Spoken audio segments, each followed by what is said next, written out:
The grand hall of the Silverstone estate gleamed under the weight of opulence.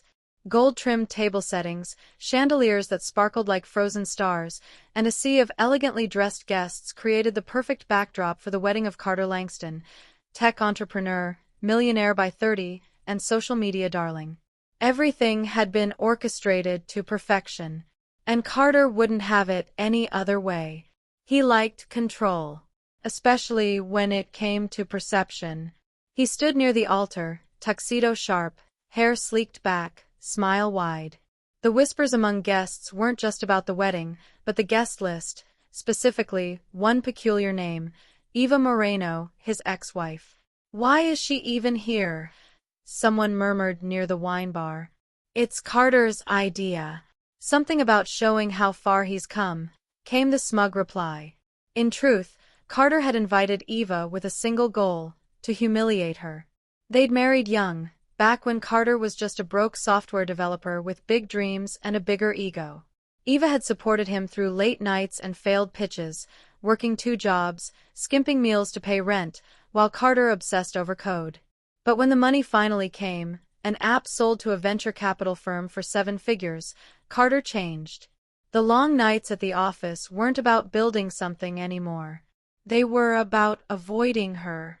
He blamed her for not evolving with him. One day, she came home to find divorce papers and a hollow apology. Now, 5 years later, he was marrying Clarissa Monroe, a model, influencer, and heiress to a chain of luxury boutiques. The wedding was more spectacle than union, but Carter knew the headlines would love it. And the cherry on top?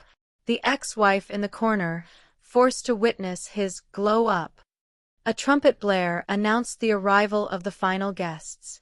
Heads turned. A sleek black limousine pulled up to the front entrance. The chauffeur stepped out, opened the door, and from it stepped Eva. The crowd collectively inhaled. Gone was the quiet woman in discount clothes Carter remembered. Eva was radiant. Her long navy gown hugged her curves with grace, her hair swept back into a polished bun, diamond earrings catching the light. Her posture was straight, regal, commanding. And beside her, no, behind her, came 3 small children, all identical. Triplets. 2 boys and a girl, dressed in coordinated formal wear, each holding a small gift bag and moving in perfect harmony like they'd rehearsed their entrance. Whispers broke into stunned silence. Even the violinist faltered. Carter's jaw clenched. He took a step forward. Eva caught his eyes and smiled, a calm, unreadable smile. She walked through the crowd as if she owned the floor, the children staying close, their eyes wide with wonder at the towering cake and twinkling lights. When she reached him, she didn't offer a hug. She simply said, "Hello, Carter." He glanced at the children. "They're yours?" he asked, voice low. Her smile didn't waver. "Ours." He staggered back a half step. "You never told me. I wrote. Twice. You never responded. Then your number changed. I assumed you didn't care." Eva, that's not fair. I didn't know." Clarissa appeared, her expensive perfume arriving a second before she did. "What's going on?" she asked, eyeing Eva with thinly veiled disdain. "Clarissa," Eva said coolly. "Congratulations. Your wedding is lovely." The guests were now openly gawking. Carter's mind raced. "We need to talk," he said. "Privately." Eva raised an eyebrow. "Now?" "But your wedding's about to start." He stepped closer. "Why are you here, Eva?" "Really? I was invited," she said. "Didn't want to be rude." Carter could see the press photographers closing in, snapping pictures. He forced a smile and gestured toward a side room. Eva nodded and turned to the children. "Stay here, babies. Don't touch anything that looks breakable." They nodded in unison. Inside the room, Carter shut the door behind them. "Why bring them?" "Because they wanted to meet their father." "You could have done this quietly." "Did you invite me quietly?" she asked, voice sharpening. Or did you expect me to show up in borrowed heels and cry in the back row? He swallowed. Eva walked to the window, looking out at the garden where a string quartet began a new song. I had nothing when you left. No savings, no stability. I was pregnant and didn't even know it yet.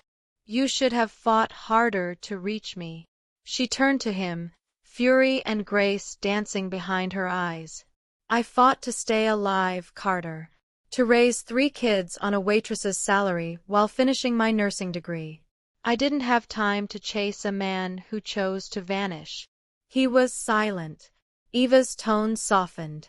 I'm not here to ruin your day. I don't want anything from you. No money.